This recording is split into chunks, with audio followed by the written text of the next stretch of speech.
Hello, everyone. We are ready to start chapter 27 of Farmer Boy Wood Hauling. It begins on page 329. When school opened as usual that January, Almanzo did not have to go. He was hauling wood for the timber. In the frosty cold mornings before the sun was up, Father hitched the big oxen to the big bobsled, and Almanzo hitched the yearlings to his bobsled. Star and Bright were now too big for the little yoke, and a larger yoke was too heavy for Almanzo to handle alone. Pierce had to help him lift it onto oh Pierre, I'm sorry. Pierre had to help him lift it onto Star's neck, and Luis helped him push Bright under the other end of it. The yearlings had been idle all summer in the pastures, and now they did not like to work. They shook their heads and pulled and backed. It was hard to get the bows in place and put the bow pins in. Almanzo had to be patient and gentle. He petted the yearlings, when sometimes he wanted to hit them, and he fed them carrots and talked to them soothingly. But before he could get them yoked and hitched to his sled, Father was already going to the timber lot. Almanzo followed. The yearlings obeyed him when he shouted, "Giddy up!" and they turned to the right or left when he cracked his whip and shouted, "Gee" or "Haw." They trudged along the road, up the hills and down the hills, and Almanzo rode on his bobsled with Pierre and Luis behind him. He was 10 years old now, and he was driving his own oxen on his own sled and going to the timber to haul wood. In the woods, the snow was drifted high against the trees. The lowest branches of pines and cedars were buried behind it. There was no road. There were no marks on the snow but the feather stitching tracks of birds and the blurry spots where the rabbits had hopped. Deep in the still wood, axes were chopping with a ringing sound. Father's big oxen wallowed on, breaking a road, and Almanzo's yearlings struggled behind them. Farther and farther into the woods they went, till they came to the clearing where French Joe and Lazy John were chopping down trees.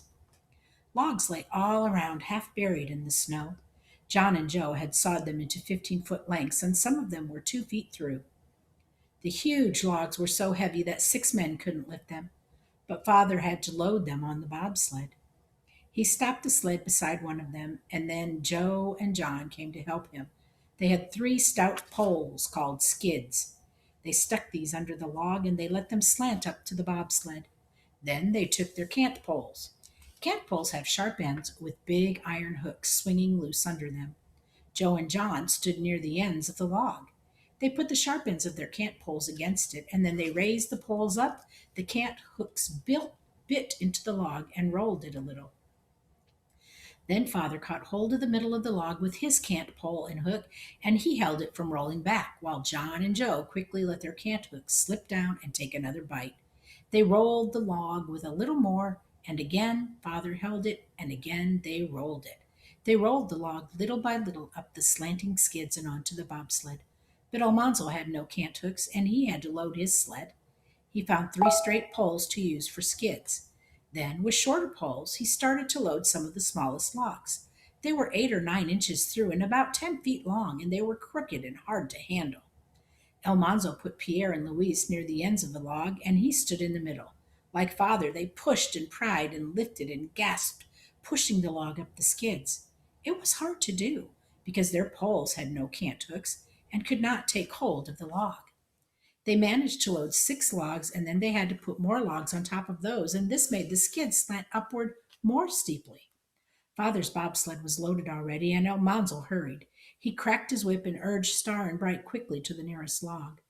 One end of this log was bigger than the others, so it would not roll evenly. Almanzo put Luis on the smaller end and told him not to roll it too fast.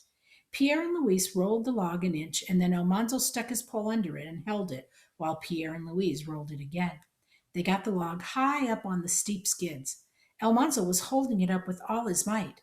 His legs were braced and his teeth were clenched and his neck strained and his eyes felt bulging out when suddenly the whole log slipped. The pole jerked out of his hand and hit his head. The log was falling on him. He tried to get away, but it smashed him down into the snow. Pierre and Louise screamed and kept screaming. Almanzo could not get up. The log was on top of him. Father and John lifted it, and Almanzo crawled out. He managed to get up to his feet. "Are you hurt, son?" Father asked him. Almanzo was afraid he was going to be sick at his stomach. but he managed to say no farther. Father felt his shoulders and his arms. Well, no bones broken, Father said cheerfully. Luckily, the snow's deep, said John, or he might have been hurt bad. Accidents will happen, son, Father said. Take more care next time. Men must look out for themselves in the timber. Almanzo wanted to lie down. His head hurt and his stomach hurt and his right foot hurt dreadfully. But he helped Pierre and Louise straighten the log, and he did not try to hurry this time. They got the log on the sled all right, but not before Father was gone with his load. Almanzo decided not to load any more logs now. He climbed onto the load and cracked his whip and shouted, Giddy up! Star and Bright pulled, but the sled did not move. Then Star tried to pull and quit trying. Bright tried and gave up just as Star tried again. They both stopped discouraged. Giddy up, Almanzo kept shouting, cracking his whip. Star tried again, then Bright, then Star. The sled did not move. Star and Bright stood still, puffing out the breath from their noses. Almanzo felt like crying and swearing. He shouted, Giddy up, giddy up. John and Joe stopped sawing, and Joe came over to the sled. You're too heavily loaded, he said. You boys get down and walk. And Almanzo, you talk to your team and gentle them along. You'll make them steers bulky if you don't be careful. Almanzo climbed down. He rubbed the yearlings' throats and scratched around their horns. He lifted the yoke a little and ran his hand under it and settled it gently in place. All the time he talked to the little steers, and then he stood beside Star and cracked his whip and shouted, Giddy up. Star and Bright pulled together, and the sled moved. Almanzo trudged all the way home.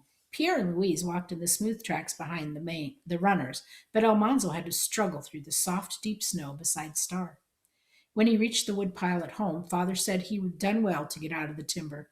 Next time, son, you'll know better than to put on such a heavy load before the road's broken, Father said. You'll spoil a team if you let them seesaw. They get the idea they can't pull the load, and they quit trying. After that, they're no good. Almanzo could not eat dinner. He felt sick and his foot ached. Mother thought perhaps he should stop work, but Almanzo would not let a little accident stop him. Still, he was slow. Before he reached the timber, he met Father coming back with a load. He knew that an empty sled must always give the road to a loaded sled, so he cracked his whip and shouted, Gee! Gee! Star and Bright swerved to the right, and before Almanzo could even yell, they were sinking in the deep snow in the ditch. They did not know how to break road like big oxen. They snorted and floundered and plunged, and the sled was sinking under the snow. The little steers tried to turn around, and the twisted yoke was almost choking them. Almanzo struggled in the snow, trying to reach the yearlings' heads. Father turned and watched while he went by, and then he faced forward again, and he drove on towards home. Almanzo got a hold of Star's head and spoke to him gently. Pierre and Louise got a hold of Bright, and the yearlings stopped plunging. Only their heads and their backs showed above the snow. Almanzo swore. Gall dang it! They had to dig out the steers and the sled. They had no shovel. They had to move all that snow with their hands and their feet. There was nothing else they could do. It took them a long time, but they kicked and pawed all the snow away from in front of the sled and the steers. They tamped it hard and smooth in front of the runners. Almanzo straightened the tongue and the chain and the yoke. He had to sit down and rest a minute, but he got up and petted Star and Bright and spoke to them encouragingly. He took an apple away from Pierre and broke it in two and gave it to the little steers. When they had eaten it, he cracked his whip and cheerfully shouted, Giddy up! Pierre and Louise pushed the sled with all their might. The sled started. Almanzo shouted and cracked his whip. Star and Bright hunched their backs and they pulled. Up they went out of the ditch, and up went the sled with a lurch. That was one trouble Almanzo had got out of, all by himself. The road in the woods was fairly well broken now, and by this time Almanzo did not put so many logs on the sled. So he rode homeward on the load, with Pierre and Louise sitting behind him. Down the long road he saw Father coming, and he said to himself that this time Father must turn to let him go by. Star and Bright walked briskly, and the sled was sliding easily down the white road. Almanzo's whip cracked loudly in the frosty air. Nearer and nearer came Father's big oxen, and Father riding on the big sled. Now, of course, the big oxen should have made way for Almanzo's load, or perhaps Star and Bright remembered that they had turned out before, or perhaps they knew that they must be polite to the older big oxen. Nobody expected them to turn out of the road, but suddenly they did. One sled runner dropped into the soft snow. and over went the sled and the load and the boys topsy-turvy pell-mell. Almanzo went sprawling through the air and head first into the snow. He wallowed and scrambled and came up. His sled stood on edge. The logs were scattered and upended in the drifts. There was a pile of red-brown legs and sides deep in the snow.